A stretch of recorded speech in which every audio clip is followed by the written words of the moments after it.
No vídeo anterior, nós falamos um pouco sobre o nome em que Deus colocou no homem e na mulher no dia em que foram criados. Agora nós vamos falar um pouco sobre a diferença entre criar e formar. E sobre o nome que Deus colocou. Volte lá no vídeo anterior e observe qual foi o nome que Deus colocou no homem e na mulher no dia em que foram criados.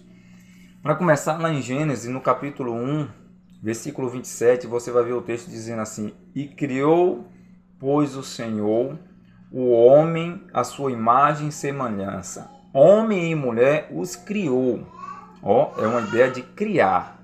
Já no Gênesis, no capítulo 2, versículo 7, você vai encontrar o termo dizendo assim: E formou, pois o Senhor Deus do pó da terra o homem. Então, qual é a diferença entre criar e formar? É que criar, Deus cria dentro de si quando há tempos ilimitados. Por exemplo, em Efésios, no capítulo 1, versículo 4, vai estar falando que Deus nos elegeu nele antes mesmo da fundação do mundo. Então, se ele elegeu a gente nele antes da fundação do mundo, ele já tinha criado nele isso, né? Tinha criado essa ideia de formar o ser humano. Então, o que acontece? Quando Deus cria, ele cria a partir do nada. Ele cria sem necessidade de nenhuma matéria. É como um homem está elaborando um projeto para fazer uma máquina.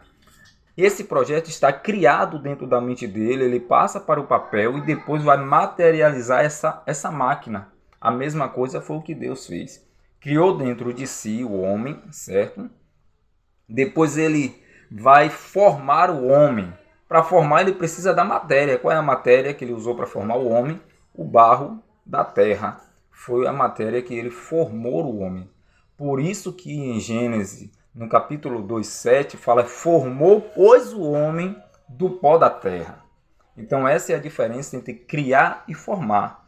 É que formar precisa de uma matéria para dar existência a algo.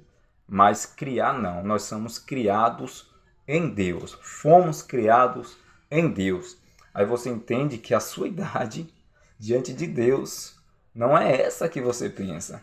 Ele te criou muito além dessa idade aí. Fica essa dica aí, confere os textos e um forte abraço.